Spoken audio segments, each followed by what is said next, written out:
Ayun mga kaka, nandito sa bahay ni Tatay Dado ng barangay Sibul sa San Miguel, Bulacan. Siya ay 59 years old. At simula 2022 siya ay nagkasakit na. No? Ito ang kalagayan ng kanyang bahay. Sira-sira na din yung mga dahil nga din niya na magawa. Mga poste, tumutulo na yung bahay. At ang kanyang anak naman ay nag-iisa, grade 12 na, gumagawa ng ganito. Pinagsasabi yung pag-aaral at pagtahi nito upang matustusan yung kanyang pangangailangan sa pag-aaral. At makikita nyo yung lamesa nila, mga lectures dito, napakasipag na bata. At laging honor student yung batang babae. No?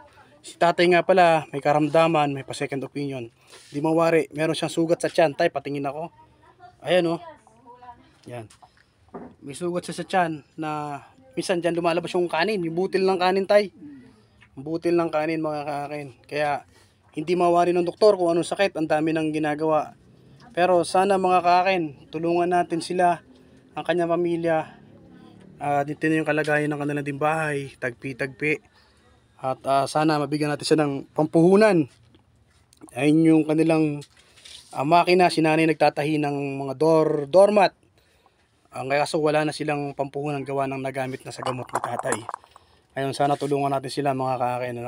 Ako yung kaakin, nagsasabi lagi, pag tumulong ka sa kapwa ng maluwag, may babalik na mas malaking kita. Yun lang mga idol, salamat.